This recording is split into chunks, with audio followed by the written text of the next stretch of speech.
You're tuned to Evergreen Media Network. I am Cindy Schwartz, and this is the Patient Partner Show. We're a podcast on Spreaker and its platform, so look us up there. Jeannie Roller is my co-host. Jeannie Roller's in Indiana. I am in Florida. Jeannie, today we're going to give some kudos to people that have helped us along the way. And actually, one of the people, Misty Roberts at Medical Patient Modesty, and her website is patientmodesty.org. She's the one that you and I actually met through online because of the horrific medical care that we each received, different instances, different states. But it's just sad that it's happening all over the place. So we want to give kudos to Misty because she's been in this fight for a very long time and has an extensive website with different help avenues that you can look up. I looked at the website today just to refresh my memory of it, and she has added so much stuff and so many different avenues. If you have questions about what medical modesty is, what you can do about it, what your rights are about it, different places that are better at honoring your patient dignity and your modesty, and just different avenues like that. So it's a really, really good resource, Jeannie. I know it is. I know you used it. I know I did. Misty Roberts helped me for a couple of years after the stuff happened to me because I just couldn't believe that that's what was going on in the medical setting. And Robin Leonard was another one that I met through Misty who does a dignity resource.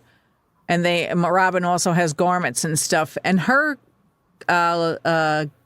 gear, her slant is towards geriatric patients. And Robin Leonard was on one of these podcasts a couple of years ago and expounded on that. And just really people with really good hearts and in it for the right reasons.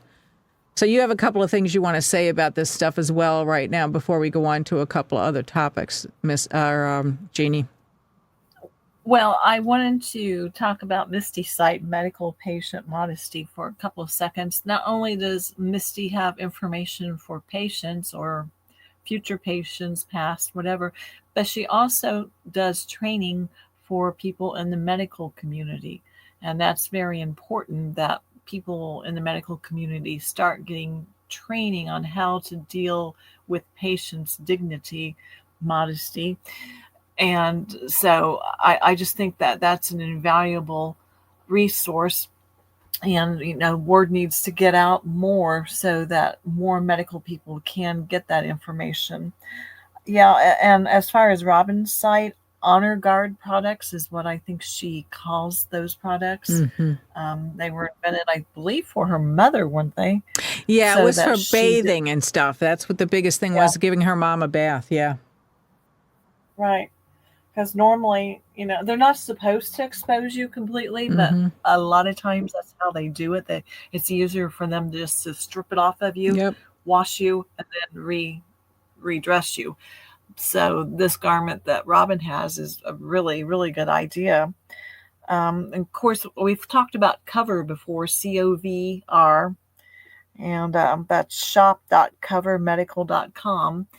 And that it is a great garment. There's different kinds, but especially for cardio catheterization, that garment would allow them access to the groin area on either or both sides, or hip replacement even, without having to be exposed. So, and that was invented. Really it is really good. That was invented by a doctor or an orthopedic surgeon at Mayo Clinic in Rochester, Minnesota. And I know Misty Roberts flew up there because I had him on a podcast quite a few years ago.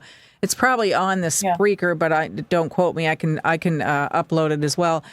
And he said that he had been in the medical arena like 25 years, and it bothered him that the patients were in this disarray, if you will, and intimately exposed. And he said, as well as his staff. So he did it for all three entities, well, including the patient's family as well, for himself, for his staff, and also for the patient themselves, to have the security and the, mind knowing that they were going to be taken care of, that there was respect and dignity in the surgery arena. So kudos to him. Another one is an orthopedic surgeon out of Chicago, Illinois, and I talked with some of his people quite a while ago. And the name of those garments are Modicine. So it's like medicine, but you change the E, M-E-D, to M-O-D-I-C-I-N-E.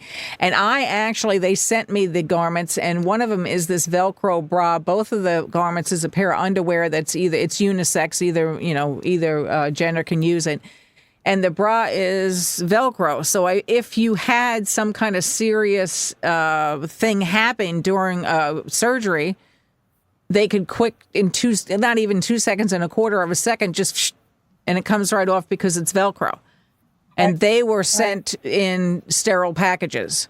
So you could have, if it's not taken out of the package, just bring it into your surgery and there it is. You can tell that it's sterile because the package's never been opened.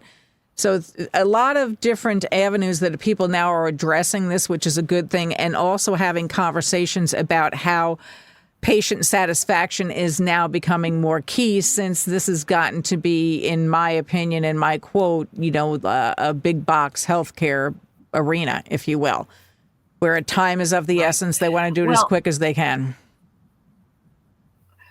And I have a couple more sites. A few years, maybe a year or so ago, we talked to the ladies at Heart Snug about their bras, their surgical bras. So they are another site that offers surgical bras, heartsnug.com. And then Misty sent me a link to a bra that was invented by a female cardiologist called Cardio Bra. Okay. And the only thing that I found with that one is that you would have to be exposed. From the way I was reading it, you would be exposed. They would do the prep and hook up the EKG monitor wiring, and then you put on the bra to do the treadmill, which, I have a remedy for that. Pasties.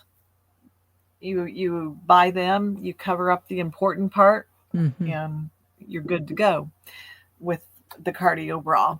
Because, if you have to be exposed, then for me, part of the reason is defeated. So if you had pasties in addition to the cardio bra, then you would be fine.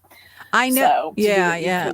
Well, it's good to read. You and I have been doing this quite a few years now. It's good to read that there's that much more going on in the discussion of all of this.